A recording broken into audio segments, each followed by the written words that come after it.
record. So obviously we're coming into the last 3 weeks of ELIMIN8, and this is probably, and like I've said, we're building up to it, arguably the hardest 3 weeks you will probably ever need to do on a diet. Your calories are as low as they probably will need to go. Your steps are probably as high as they need to go. It is a push. It is a struggle. And I want to get that in from the start, that I am aware of that and I understand that. And this is the sort of using, and some of you would have heard me use this analogy before. This is your home stretch in a marathon. This is your fight night on a white collar. This is your absolute be all and end all sort of push. And this is when we start talking about like what's sustainable and what's not sustainable. These next 3 weeks are probably not sustainable for long periods of time. And I'm aware of that, hence why we have the reverse diet, etc., etc. That doesn't mean it can't be done. It doesn't mean it shouldn't be done. And it's making yourself aware as to why you're doing it, which sort of brings me onto today's topics about like tracking in advance, seeing nutrition as nourishment, like the reason we eat cleaner on a diet compared to the rest of the year, making the most out of your calories. I will talk you through the fallback diet and explain why being like tighter to your macros is important now more than it was in the previous weeks. Talk about again about why the macros will have bigger impact on your adherence, etc. And then we'll talk about like your own sort of progress and your own goals and why you are making the decisions you are for the last few weeks. So before I do get started, does anyone have any questions on anything they want to talk about within their routine, anything about accountability from the last few weeks, or any questions that they want to ask regarding this weekend coming up, rather than me going into a big lesson? Has anyone got anything coming up this weekend that they want to work around and they're struggling a bit now, calories are a little bit tight, or is anyone struggling putting some breakfast, lunch, or dinners together? Now calories are a little bit light and they don't know what to do and they're stressing out a little bit and trying to struggling hitting targets. No. So everyone on the call is going to absolutely nail their protein, carbs, and fat this week. So when it comes to lower calorie amounts and making the most out of your calories, the best thing that you can possibly do in this position is tracking in advance. And the reason you should track in advance is because you have an understanding of what you should be doing. And we spoke about this in previous topics, but basically the first sort of 5 weeks of ELIMIN8 build us into this position. And the reason you track in advance is you're not going to leave yourself at the end of the day thinking, shit, I've only got 20 calories and I've got to still hit 30 grams of protein. I've only got 5 grams of carbs left, but I haven't even had my dinner yet. You want to make sure you give yourself the best possibility of hitting your targets and hitting your macros. And the reason for that being is you want to maximize your recovery. You want to maximize your energy levels. You want to maximize things like your mood swings, because we do get moody when we're on a diet, when we're hungry, when we're tired. So it's making sure we are closer to them targets, and it's understanding why we're doing it and why we want to make sure we're getting a decent amount of carbs, why we are making sure our proteins hit. So just to break this up a little bit and get everyone involved and keep everyone sort of engaged in tonight's topic, which macro out of the 3, protein, carbs, and fats, is for recovery? Just put it in the chat. Protein. So everyone's good. In studies, and some of you will know this, which one in most studies, when protein and calories match, right, which macronutrient was better for weight loss? Carbs, fats, having high carbs, higher fats, or neither?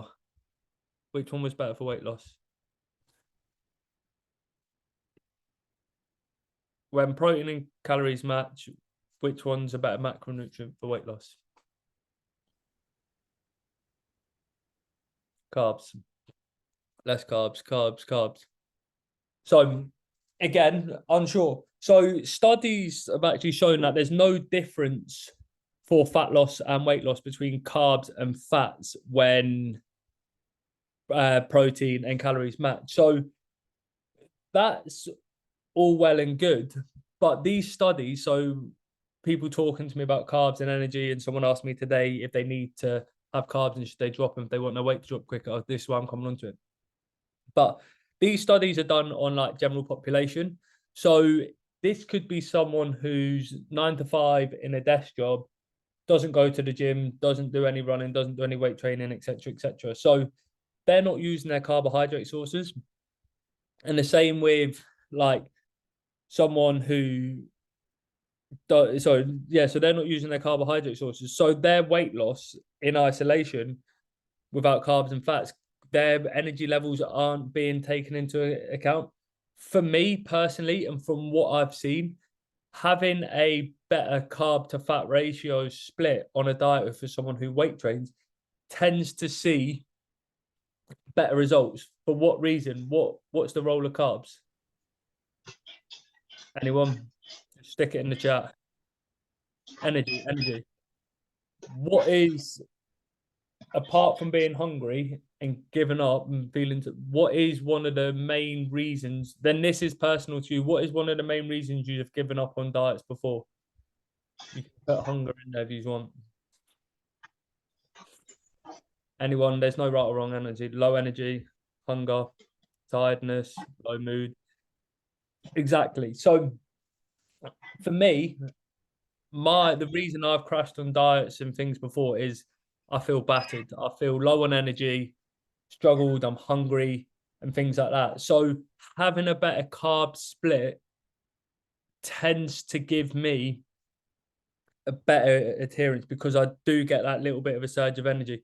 I can go and monitor my carbs and put it in before my training, so my training sessions are more effective and things like that. So that's why I personally think, again, some of the scientific results may state different, but without an isolated study where you put someone on a low carb diet with weight training and low carb diet against a sedentary exercise, you're not going to really get a fair study. But I know that having a decent carb split over a decent fat split tends to give me better energy. So this is why I'm coming back to tracking in advance is important, because you don't have as many calories to play with as you have done in the past. You don't have the sort of freedom to sort of pick up anything on the go and sort of make it fit because calories are tighter. So it's trying to maximize your energy, your mood, your tiredness, hunger levels.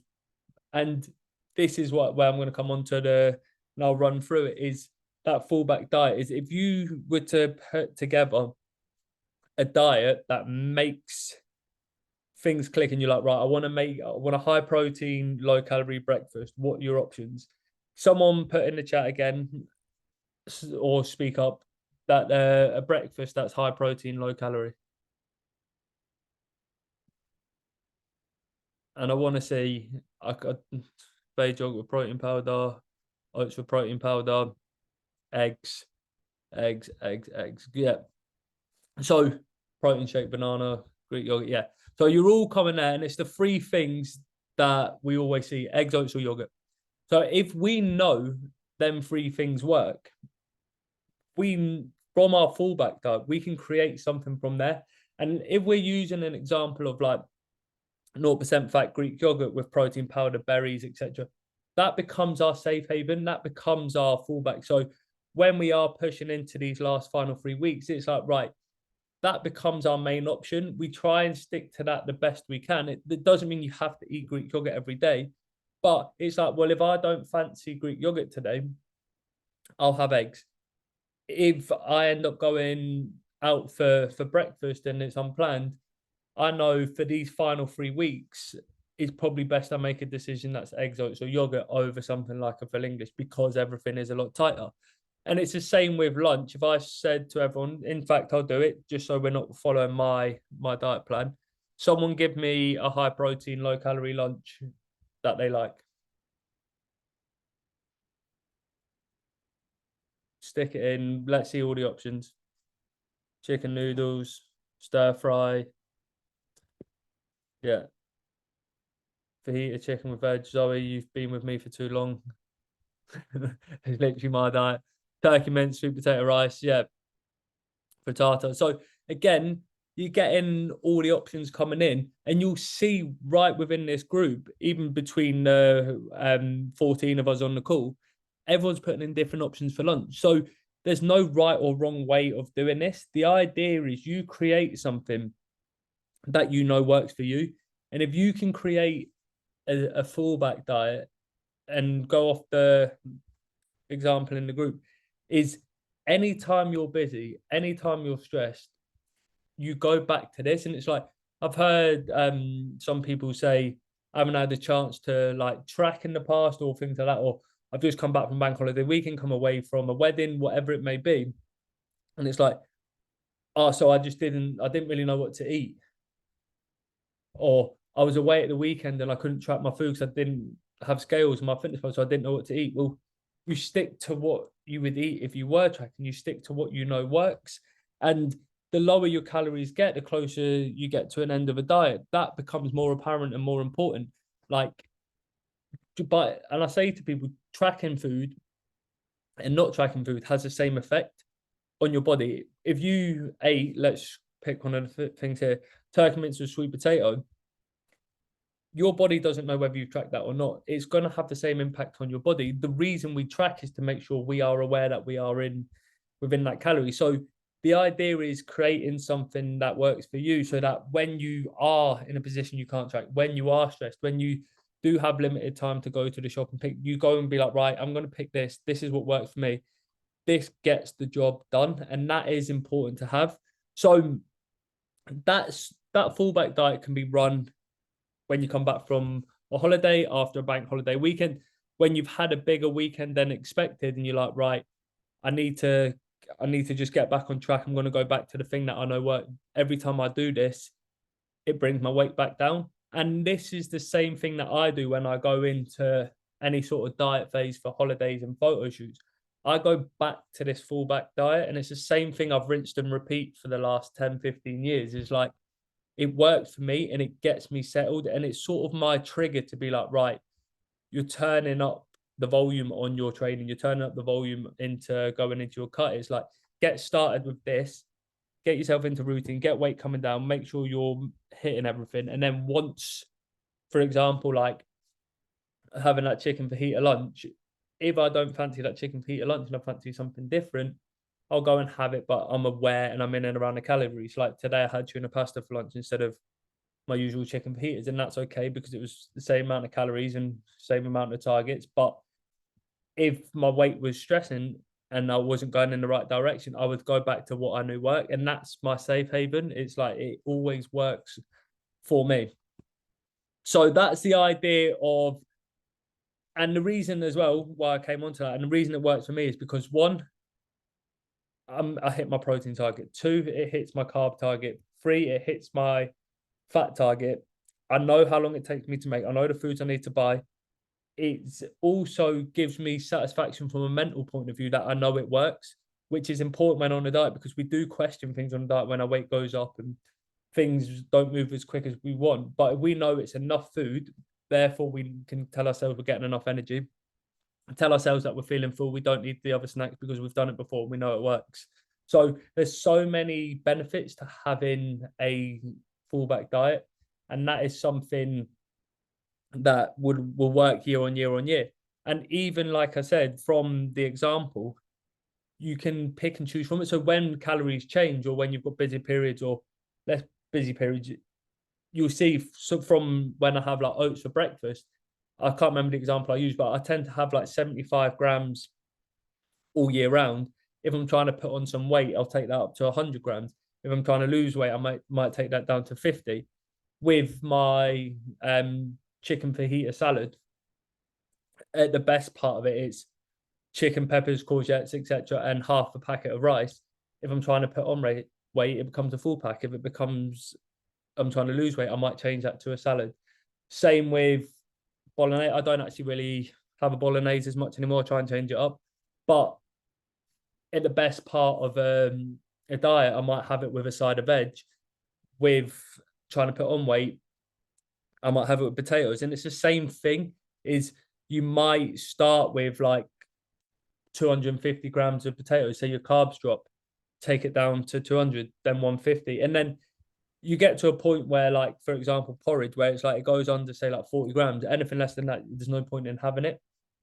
So it's, you work on things that make sense for you, and that will never ever change. It's always like what, and sorry, like my main meals will never change. Like my sort of porridge, fajitas, mince, that's my start point. What changes is what I put with it. And it's the same with, like, if you're having 0% fat Greek yogurt, when you're dieting down and your carbs come down from 150 down to 135, you don't need to go and reinvent the wheel. You don't need to recreate a whole new, brand new diet every time your calories change.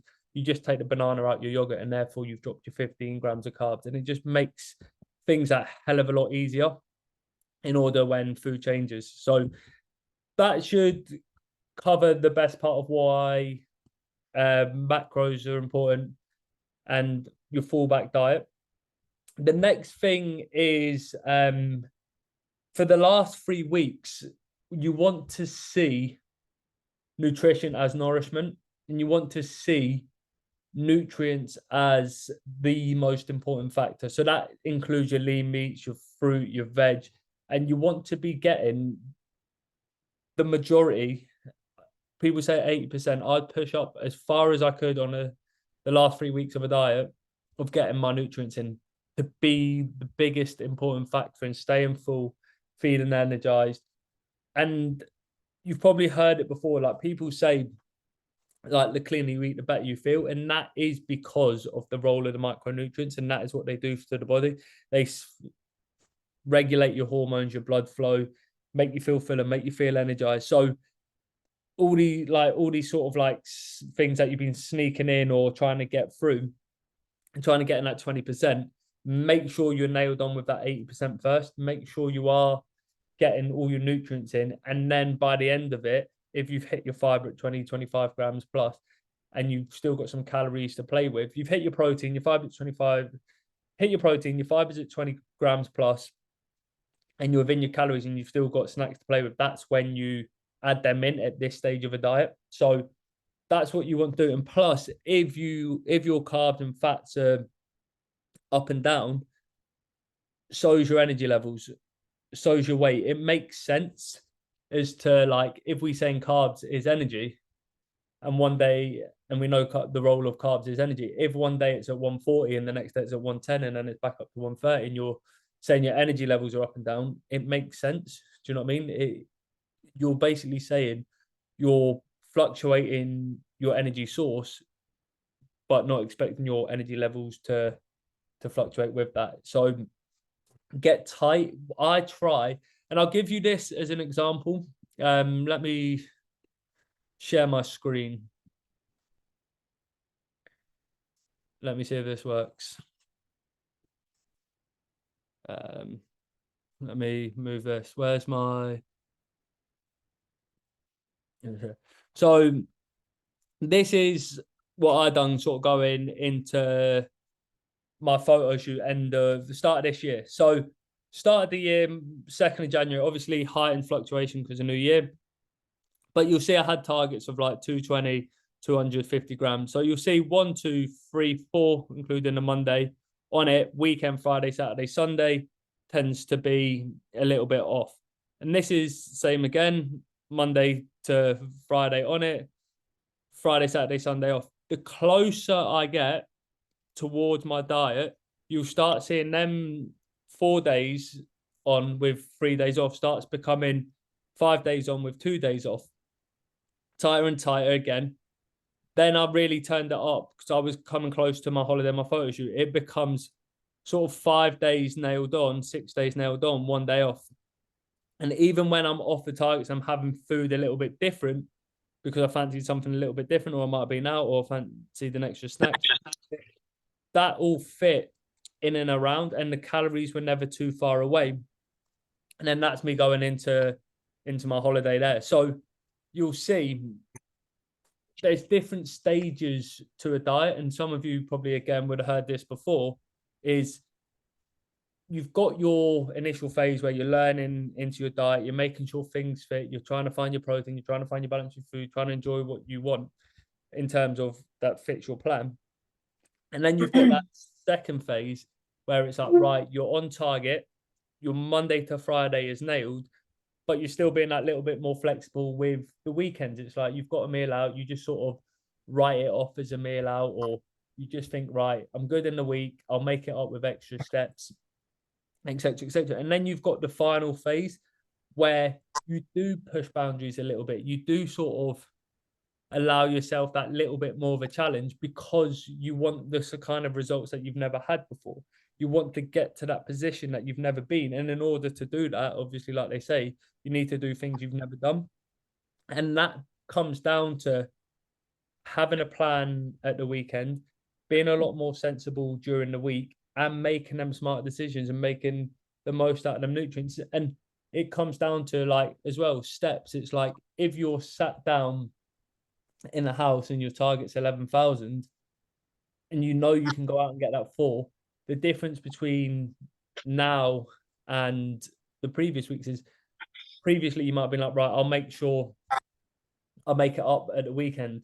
Now it's about like, right, consistent daily targets, hitting them and hitting them and hitting them, and make sure anything above and beyond is a bonus. And that is what the difference between the previous weeks and these last 3 weeks come down to, is like, and this is what I was saying at the start of the call, is that sustainable? No.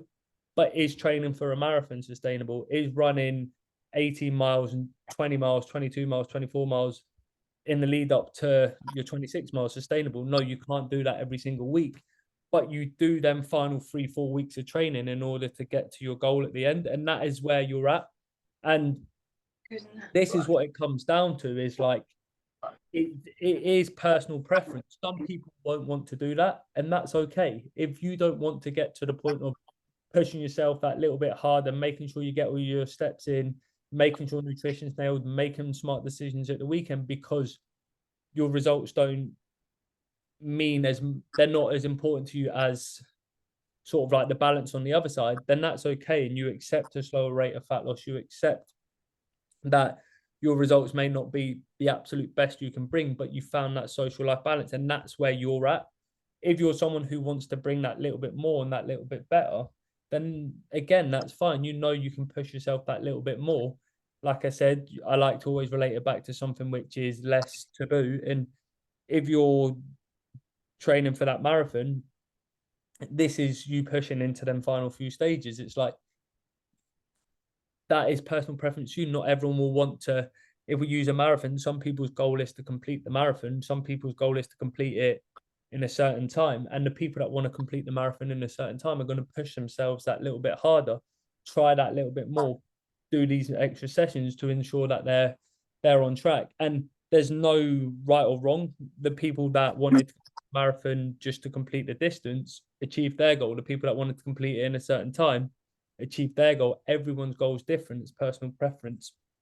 So when you get to these final stages, you need to ask yourself, why are you making the decisions you are? And it comes down to everything. So like, if you were out at the weekend and you're having alcohol, why are you having the alcohol? You having it because you want to be sociable? Is because you're not thinking about your goals in your diet, etc., etc. And what impact does it have on your life? So if I went to the pub now and all the boys were sitting in there, if I had a goal of losing weight, could I just have a couple and be okay with that? That wouldn't impact my life or my health. If it was my anniversary with Amira and we were going out for dinner and she wanted to have a drink and I said, no, I can't have a drink, it's going to impact my diet, it's going to impact my goals, that would impact my happiness, it would impact my health, because it's affecting the relationship. So the decisions come down to you at the end of the day. And it's easy for me as a coach to say, cut your drink, don't eat any crap for the next 3 weeks because you're going to get better results. And that is true. But at what cost is the most important thing that you can ask yourself at the moment. And for me, I would say the next 3 weeks, if you've got a goal and you want to get to lose that last kg or 2 kg, and it will be worth you long term feeling happy because you are feeling more comfortable, your clothes are fitting a little bit better, then I would say that decision within is a benefit, and I would say stick to it the best you can and give it your best shot. If you are unhappy making them decisions, that's down to you. And not many people would probably tell you this on a fat loss journey, that like you shouldn't, that if you want to drink and you want to pick drinking over your goals, then that's fine. But that's the way I want Eliminate to be. I want Eliminate to be your goal. It's not my goal. It's not about getting a transformation photo for Instagram or anything like that. It's to help you build the lifestyle that you can go on and achieve what you want to achieve with. So anyone that was like, obviously, again, massive and lots to talk about. I probably should have broke it up a little bit, but is that okay? Has anyone sort of looked at their calories from for the next few weeks and been like, oh, I don't know if that's a little bit too much, if it's a little bit too low, or I don't really want to limit my alcohol? Or is anyone like, do you know what, there's only 3 weeks left, I really want to see what I can achieve and push on, but I need a little bit of help to make sure I can do that? Does anyone want to talk on their journey or anything like that from that front?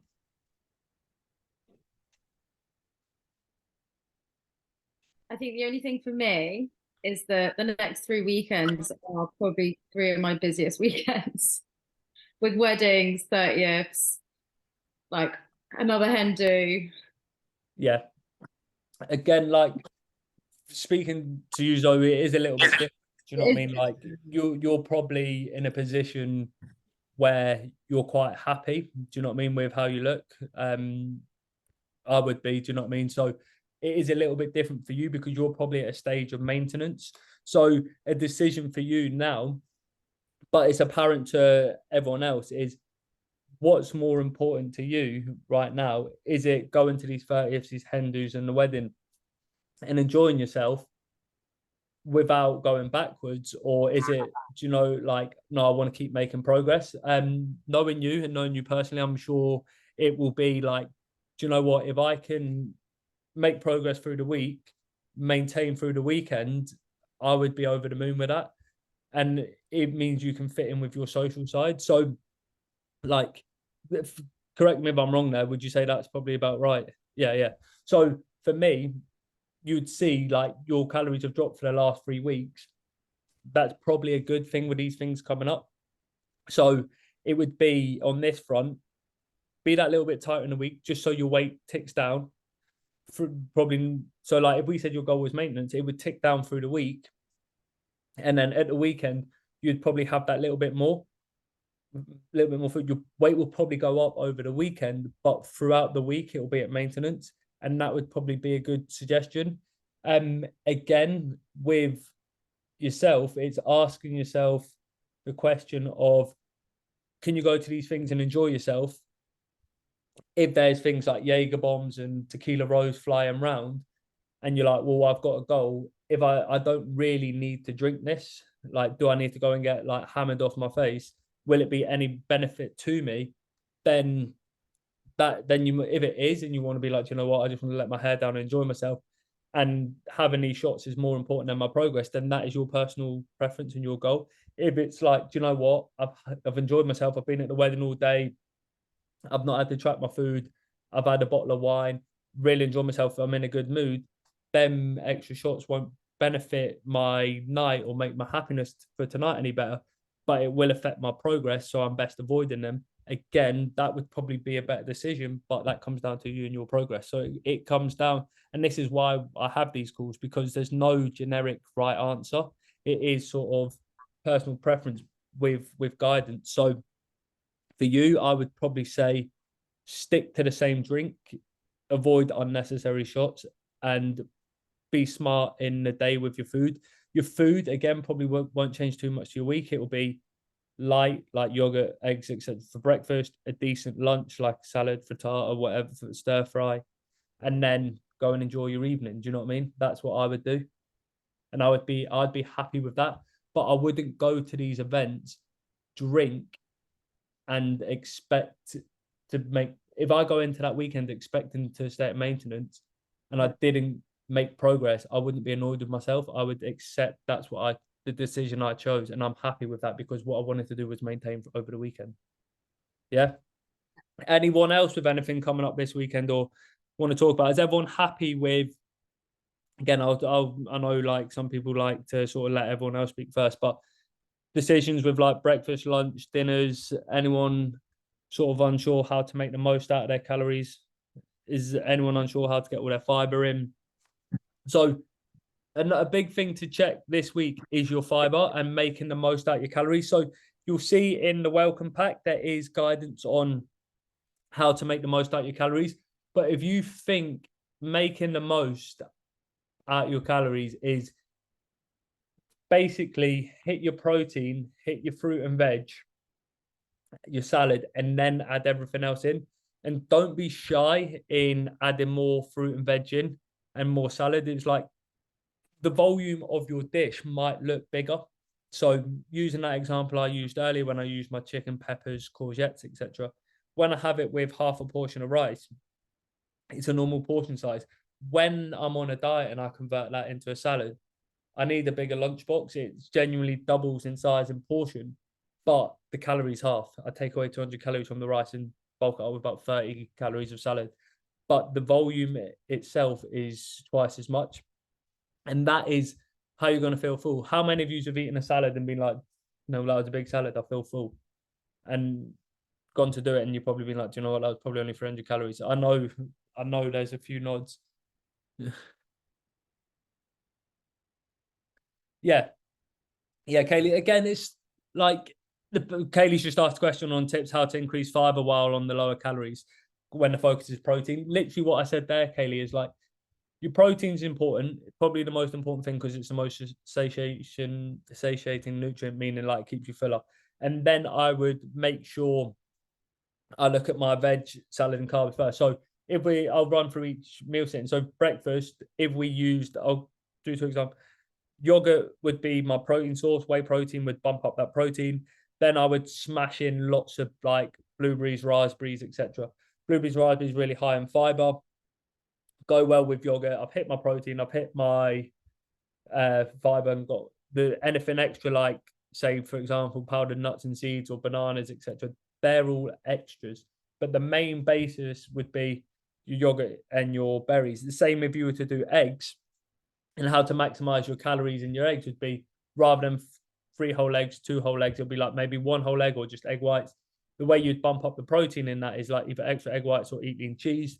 The way you'd bump up your fiber is you'd potentially have like spinach and lots of green veg and things like that with your eggs. And then anything extra that you'd normally have with eggs, so say like a bagel thin, comes last. You would sort of put each meal sitting together, and the same as we're talking salad, loads of lettuce, cucumber, tomato, carrots, chickpeas, beetroot, whatever. And then your protein sources, say tin of tuna, chicken, prawns, whatever it may be. That's your main protein fiber. All the extras, like if you have like rice or couscous in that with it, come after, if that makes sense. So I would get my main protein source, my main fruit and veg source for each meal. So using the dinner, let's just use what's turkey. I've got turkey mint sweet potato here on my screen. I would make the turkey mint sort of like say like bolognese or whatever. That would be my main source. Again, the veg that goes in that turkey mint would be the priority, and then the sweet potato would come last. So I would have yogurt, salad, turkey mince with all the veggies as main source. Then I'd be like, right, what carbs and fats have I got left? And what, so I've got enough to have carbs in only one of my meals rather than all three. I train at lunchtime or just late afternoon, so I'll put my carbs with my lunch. Or I train in the evenings, so I might put my carbs in my lunch and then go to the gym after. You probably want your carbs in before it, but again, above and beyond that, probably what needs to be done in these next 3 weeks. It's get your protein in, your fiber in first, and then go back and look at your meals. If you're using that baseline diet that I was talking about before, and then you can go back and be like, right, that makes sense to put that there. That makes sense to put that there. Oh, I still have 10 grams of fat. I'm going to put some dark chocolate in my oats. I'm going to put some dark chocolate in my yogurt. I'm really low on my carbs. I know I find myself getting peckish when I come in.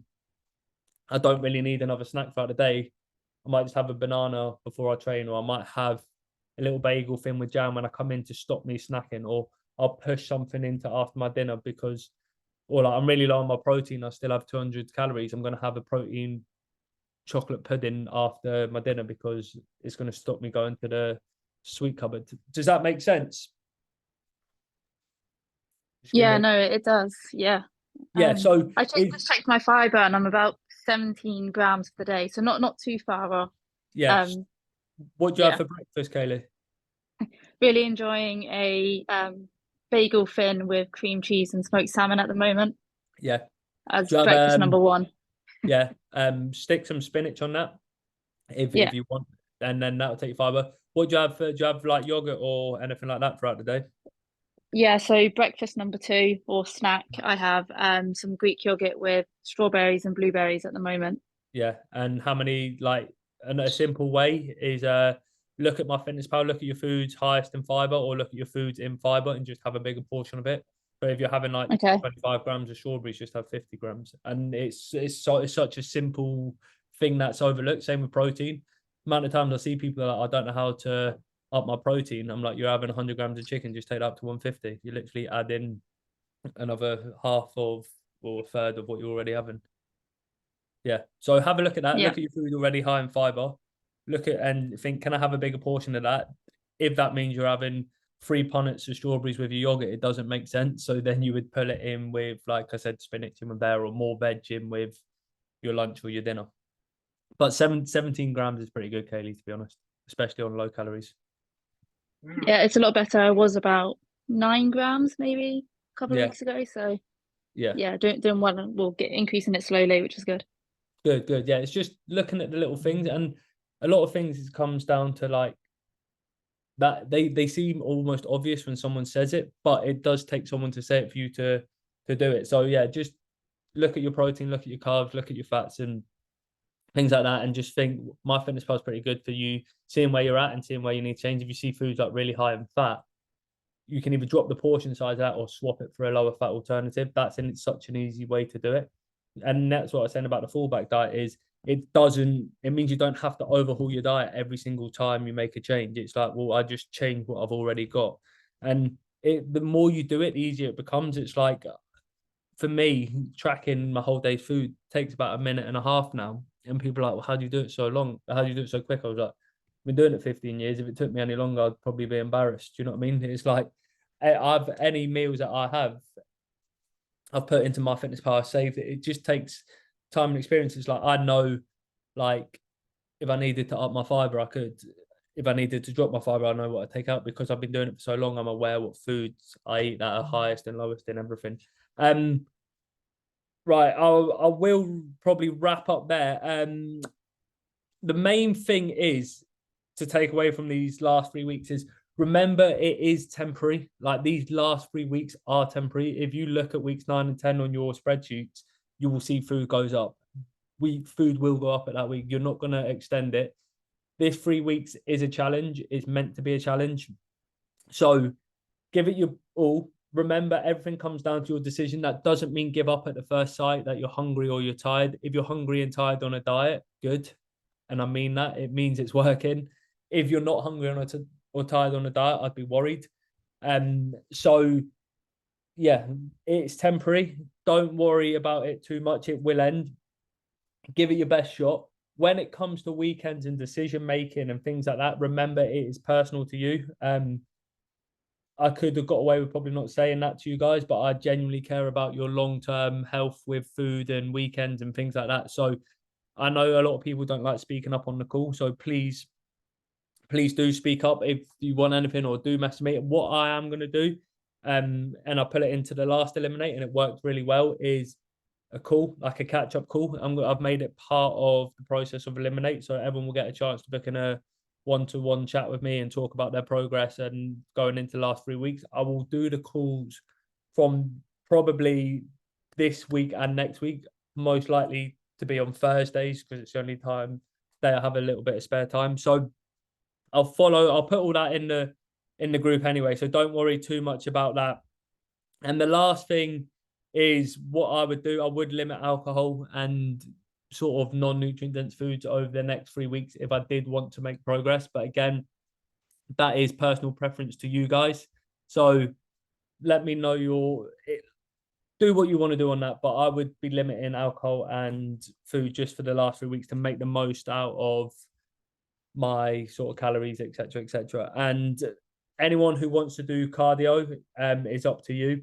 I would keep it all low intensity. Like I always say, step height, incline walking are probably the best. Incline anywhere between 6 and 12, speed anywhere between 5.5 and 7. There is no right or wrong way to do it. The idea is that your heart rate's in that 120 beats per minute zone. It'll probably take 5-10 minutes to get there, and then it'll just sit there for the last 20 minutes. Get up a Netflix series, documentary, put that on, bang out half an hour. That's what I would do. And it's what I do every time. I don't do 45 minutes. I don't do an hour. I just do half an hour and it works for me. It's only going to benefit you. If you don't want to do it, it's not mandatory. So yeah, another good call, another one with lots and lots of information. But most importantly, go enjoy your evenings. Thank you. Cheers, guys. Thank you. Cheers, Logan. Thanks.